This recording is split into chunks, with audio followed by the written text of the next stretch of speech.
Hello everyone, good morning. কেমন আছো তোমরা সবাই? আশা করছি খুব ভালো আছো, আর আমিও খুব ভালো আছি। তার অর্পি লাইফস্টাইল চ্যানেলে তোমাদের সকলকে স্বাগত জানাই। আমি অর্পিতে নিয়ে চলে এসেছি আরও একটি নতুন ভিডিও।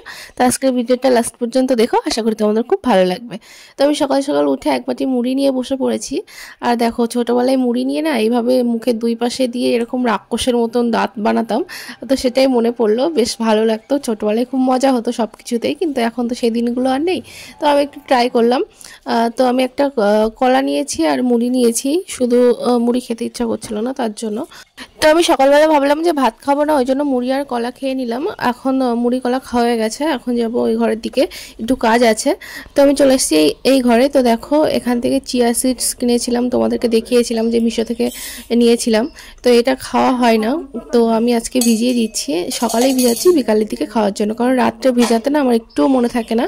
ওই কারণে আমি ভাবছি যে সকালে ভিজাই বিকালে খেয়ে নেব, নাহলে না রাতে মানে এত ঘুম পেয়ে যায়, ঘুম না পেলেও মনে থাকে না। মানে ওই জন্য ভাবছি সকালবেলাটা মনে থাকে, সকালবেলাটা ভিজিয়ে দিলাম। তো এটা বিকালবেলা খেয়ে নেব। ওই জন্য 1 গ্লাস জলের মধ্যে 1 চামচ দিয়েছি, আমি খুব বেশি দিই না।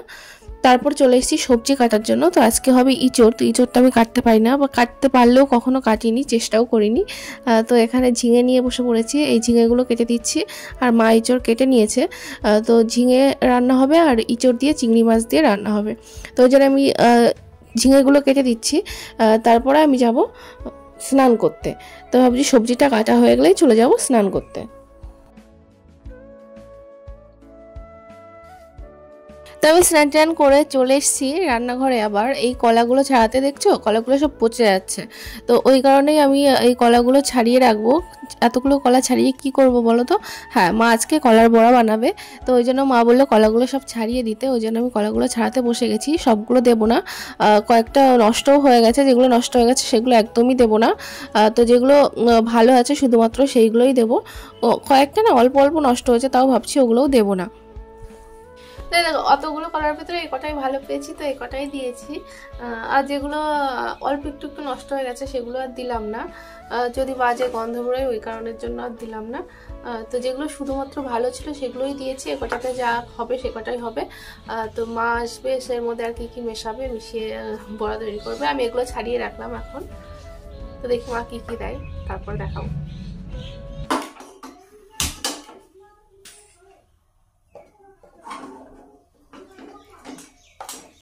তো মা কলার ভিতরে আটা ময়দা যা যা মেশানোর সব কিছু মিশিয়ে নিয়েছে। এখন মা বললো আমি কড়াইতে দিয়ে দিচ্ছি, তুই একটু এগুলো নাড়াচাড়া কর। মানে আমি ভেজে ভেজে তুলবো আর মা কড়াইয়ের ভিতরে দিয়ে দেবে। তো মা একটা একটা করে বড়া কড়াইতে দিয়ে দিচ্ছে, আর আমি এখানে বসে গেছি বড়াগুলো ভাজার জন্য। তো মাই দিচ্ছে, আমার হাতে আর লাগাইনি, ওই জন্য আমি শুধু ভাজছি আর মা ওদিক দিয়ে দিচ্ছে। তো আমি না 2-3 বার প্রায় তালের বড়া বানিয়েছি, কিন্তু কলার বড়া আমি কখনো বানাইনি। তো মাই বানিয়েছে, আমি শুধু এগুলো ভেজে দিচ্ছি আর কিছুই না। তো ওই জন্য আমি ঠিক জানিও না, কিন্তু তালের বড়া না আমি 2-3 বার বানিয়েছি। তালের বড়াটা আমি বানাতে পারি, আর বেশ ভালোই বানাতে পারি। তা তোমরা কে কে কলার বড়া খেতে পছন্দ করো বা খেয়েছো আমাকে প্লিজ কমেন্ট করে জানিও। আমি আগে একবার খেয়েছি, আর এটা দিয়ে দ্বিতীয়বার হচ্ছে। কলাগুলো সব নষ্ট হয়ে যাচ্ছে, না হলে এত গরমে কে কলার বড়া খাই বলো? তো আমি কটা তুলে নিয়ে মাকে দিলাম, দেখতে বললাম যে মিষ্টি হয়েছে কিনা সেটা দেখার জন্য। তো মাকে 4-5টা দিয়েছি, তারপর আমার অনেকগুলোই তোলা হয়ে গেছে। তো এই দেখো আমাদের তালের বড়া বলছি কেন, কলার বড়া একদমই রেডি। তো তালের বড়া বলতে বলতে সবই হয়ে যাচ্ছে তালের বড়া।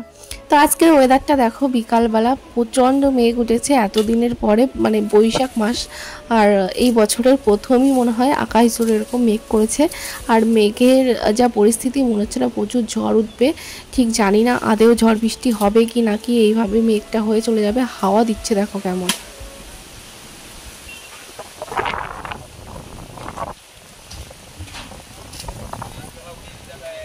নতুন বছরের আজ প্রথমেই মেঘ করেছে, এত গরমের পর একটা স্বস্তির হাওয়া দিচ্ছে। দেখো চারিদিকে গাছপালা প্রচন্ড নড়ছে, আর প্রচন্ড মেঘ করেছে চারিদিকে। মনে হয় কালবৈশাখী হবে, কালবৈশাখীর সম্ভাবনা আছে। তো আমি আমতলায় দাঁড়িয়ে আছি, যদি একটা আম পড়ে। কেন দাঁড়িয়ে আছি? আম কুড়ানোর জন্য। কিন্তু যে গাছতলায় দাঁড়িয়ে আছি একটাও আম হয়নি, 2-3টে আম হয়েছে, সেগুলোও যদি পড়ে যায় তাহলে কি করে হবে বলো? তাও আমি দাঁড়িয়ে আছি অপেক্ষায়, যদি একটা আম পড়ে। দেখো আমতলায় দাঁড়িয়ে আছি।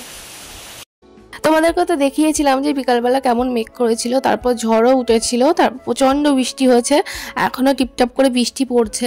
তো আমি এখানে আমার রাতের খাবার নিয়ে বসে পড়েছি। দেখো কি নিয়েছি, দুপুরে যে তরকারিটা ছিল ইঁচড় চিংড়ি, তো রাত্রে ভাবলাম চিংড়ি খাবো না, ওই জন্য একটাই নিয়েছি আর মুড়ি দিয়ে আমি এখন রাত্রে খেয়ে নিচ্ছি। কারণ কি বলতো, এখন কারেন্ট নেই আর ভাত তরকারি সব কিছুই আছে, কিন্তু আমার আর এখন ভাত খেতে ইচ্ছা করছে না, ওই জন্য মুড়ি আর তরকারি নিয়ে বসে পড়েছি।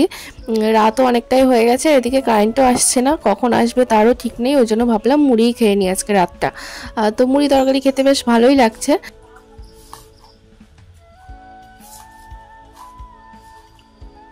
আর হ্যাঁ, তোমাদের ওদিকে কোথায় কোথায় ঝড় বৃষ্টি হয়েছে প্লিজ কমেন্ট করে জানাতে কিন্তু একদম ভুলো না। আমাদের এখানে না খুব বৃষ্টি হয়েছে আর এখন ওয়েদারটা খুবই ঠান্ডা, গরমের হাত থেকে তো রক্ষা পেয়েছি।